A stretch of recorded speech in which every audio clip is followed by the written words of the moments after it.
Assalamualaikum dan salam sejahtera. Nama diberi Tuan Nur Khalidah binti Tan Husin dengan nombor metrik D20251116604. Tajuk pembentangan kali ini ialah kawalan sosial tidak formal dan formal dalam menangani delinkuensi remaja.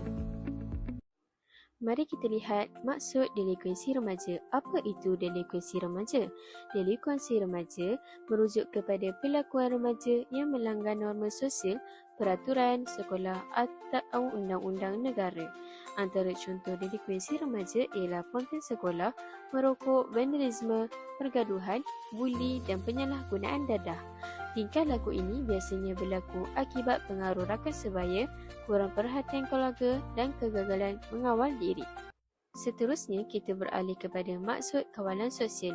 Kawalan sosial ialah mekanisme yang digunakan oleh masyarakat untuk memastikan individu mematuhi norma, nilai dan peraturan yang telah ditetapkan.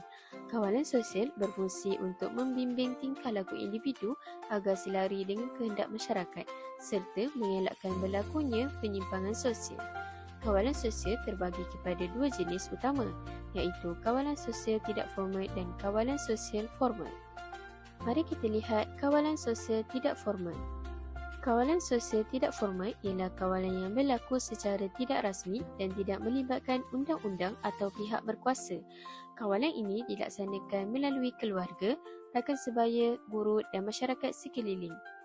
Contohnya, nasihat ibu bapa, teguran guru serta pandangan serong masyarakat mampu menimbulkan rasa malu dan bersalah dalam diri remaja sekaligus mendorong mereka untuk mengubah tingkah laku ke arah lebih baik.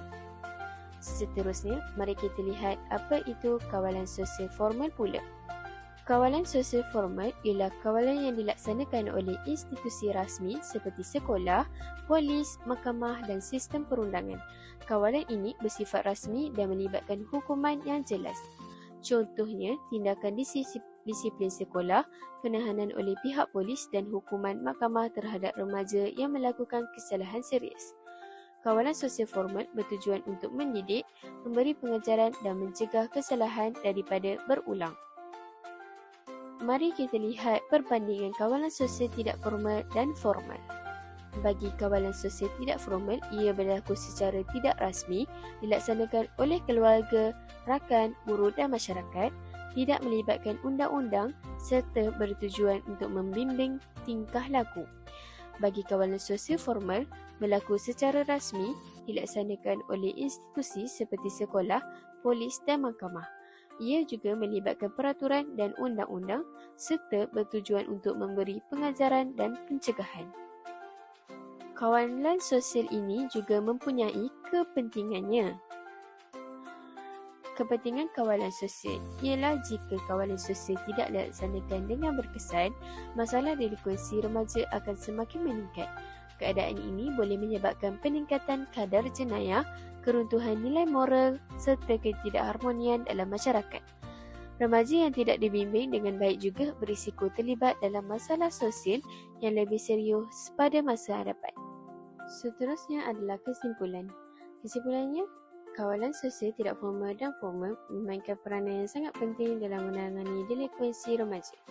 Kerjasama antara keluarga, sekolah, masyarakat dan pihak berkuasa amat diperlukan bagi memastikan remaja membesar dalam persekitaran yang positif. Remaja yang dibimbing dengan baik mampu menjadi individu yang berakhlak, bertanggungjawab dan berguna kepada masyarakat serta negara.